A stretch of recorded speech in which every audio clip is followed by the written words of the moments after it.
everybody, welcome back to Captain Equine.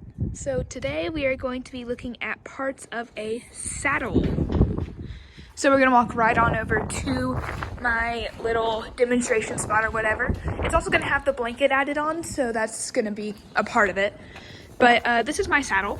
It is a pre-used saddle. I bought it quite a while ago, or my mom bought it. But I have these bear claws, which I absolutely love. They make you feel so much more secure in the saddle, and I absolutely love these. It's really a preference, but once you use bear claws, you can never go back. So this piece you use to connect a chest strap. You use a chest strap, which I think I have one somewhere around here. Yeah, here. So you use this chest strap to make sure your saddle doesn't slide back whenever you're doing something like running back from the barrels. So you would connect one of these straps. Okay, there we go.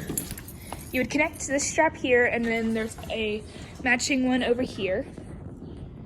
Now, you're supposed to connect it to a matching thing of this on the other side, but I don't have that, so I just attached to this.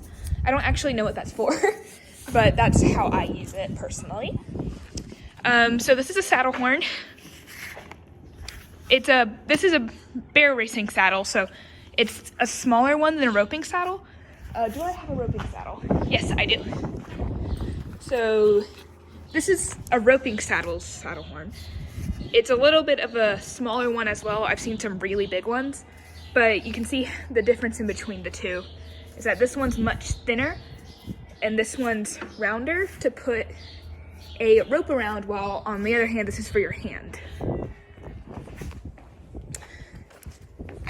So this is a cinch or a girth, which depending on what, can't think of the word right now, but whether you're English or Western, I guess. Mine's kind of dirty right now, but basically you put this under your horse's stomach in order to, well, strap on a ride. It's pretty important that you get this one tight, because if you don't have this part but you have everything else, you're gonna fall off. I've seen it happen a million times. So this is a stirrup, and I have this pretty little strap here, but some people just have plain leather. I have one with these little grips. I really like these because they really help me keep my feet in the saddle. I used to use rubber bands, which is where you would just sort of strap them around your heel and attach them to the saddle. But since I stopped doing the larger competitions, I don't use those as much. So I like having the grips. I still have pretty stuff in my saddle, but one's broken and the other isn't. So we're gonna head over to this side.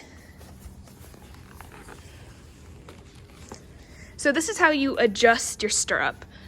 You would slide this up and down and put this piece into the different holes in order to adjust it. This one's really hard because it was secondhand. It took forever to get it to a point where it would fit my legs, so I won't be adjusting it here because I'll never get it back to where it needs to be for me. So this is the strap that connects to the cinch, girth, whatever. You can do several different ties with it. Some people will tie it like this, just do straps and then put it into this strap over here. I've seen that done. But I prefer to do a Texas T tie. It's honestly not better in my opinion, but it's one that's pretty universal around all saddles, so no matter what saddle I'm using, I know I can fasten it up with a Texas T. I'm doing it one-handed, so one moment. Okay, so Texas T tie. Let me know if you guys want in a different video how to tie the Texas T. It took me forever to learn, but I would not mind doing it. So this saddle is a bit unusual in this part. It has an extra strap to protect that. It's because this saddle was originally meant to be used to have the other way to do it, but I do it like this. So basically it just holds this in place nice and snug. There's a chest strap piece and another light. So The next part of every saddle that you have to have is, well, the blanket underneath it. So I have this blanket from Paul Taylor's. I've had it for several years now. I've used it on several different horses. So different horses have different needs for blankets. Let me know if you want an in-depth blanket video later on. But this blanket really is a very simple one. It has nice padding, but not overly padded. It does have a little bit of extra padding here where the saddle would sit. And I really like that because I have a bunch of old horses, or the horse I mainly ride is a bit older. He's 19. So this really helps take some of the weight off of having the saddle on top. It also has this little hole right here. Let me see whether or not I can lift up that saddle a bit. Okay, there we go. So it has that little hole right there, and it goes right over the withers of a horse. So the withers can get rubbed off really easily, and it makes it a lot easier for you and the horse for you to lift this piece up so it's not touching the horse. Whew. And have this part open so that it uncovers. So I do actually recommend having a hole there. It's the exact same on this side. It has a little bit of padding. It also has this, which helps with having this rub up against it. The strap that connects the cinch to it.